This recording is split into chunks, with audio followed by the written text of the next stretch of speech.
अपनी बेबाक बयानबाजी को लेकर जाने जाने वाले नवीन जयहिंद आज एक बार फिर अलग अंदाज में नजर आए। जयहिंद निगम की रिक्शा में सवार होकर रोहतक के मानेसर पार्क से एडीसी ऑफिस पहुंचे। इस दौरान उनके साथ सैकड़ों सफाई कर्मचारी भी मौजूद थे, जिन्हें प्रशासन द्वारा नौकरी से निकाल दिया गया है और 3 महीने का वेतन भी नहीं दिया गया। बता दें कि नगर निकाय मंत्री कमल गुप्ता भी एडीसी ऑफिस में मौजूद थे। पहले प्रशासन ने प्रदर्शनकर्ताओं को गेट के बाहर ही रोके रखा, लेकिन बाद में जयहिंद समेत 6 लोगों को बातचीत के लिए अंदर बुलाया गया। मंत्री कमल गुप्ता से बात करने के बाद जयहिंद ने बताया कि निकाय मंत्री ने आश्वासन दिया है कि बहुत ही जल्द सफाई कर्मचारियों की समस्या का समाधान हो जाएगा। वहीं इस मौके पर मंत्री को चेताते हुए नवीन जयहिंद ने कहा कि अगर इनकी समस्या का समाधान अभी भी नहीं हुआ तो हम जिंदा हैं और मंत्री जी भी जिंदा हैं। अगली बार भी हम सड़क पर उतरने से पीछे नहीं हटेंगे।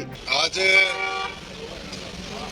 आपको पता होगा कि कई दिन से परेशान हैं सफाई कर्मचारी, और ये सारे वाल्मीकि भगवान के वंशज है ना भाई, और सारे कबीरदास के भगत, संत रविदास के भगत सारे हुए हैं। सारे गरीब आदमी हैं, ये चक्कर काट रहे थे, धक्के खा रहे थे, इनको हटा दिया गया। 8-8 साल से काम कर रहे थे और कोरोना में इन्होंने अपनी जान पे खेल के काम करा।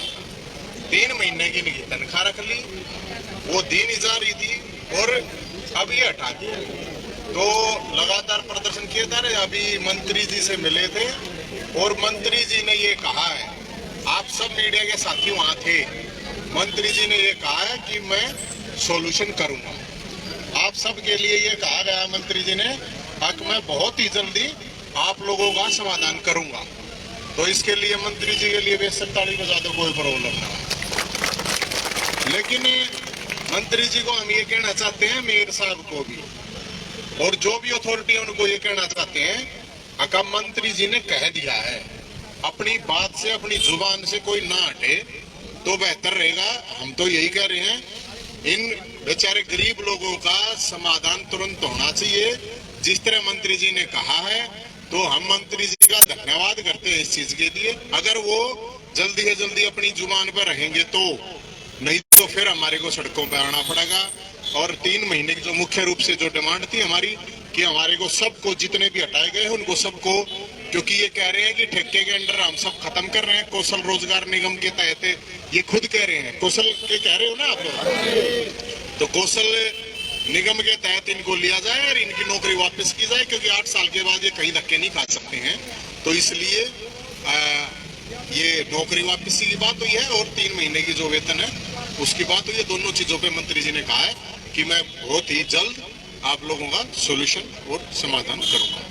जयहिंद ने इस मौके पर कहा कि कोरोना काल में इन्हीं सफाई कर्मचारियों को कोरोना वॉरियर्स का दर्जा दिया गया था। वहीं अब ठेका प्रथा बंद करने के बहाने हरियाणा सरकार इन्हें नौकरी से निकालने का काम कर रही है। बहरहाल मंत्री कमल गुप्ता के आश्वासन मिलने के बाद नवीन जयहिंद और सफाई कर्मचारी अपने अपने घरों को वापस लौट गए। अब देखना होगा कि नौकरी से निकाले गए इन कर्मचारियों के हित के लिए सरकार क्या फैसला लेती है।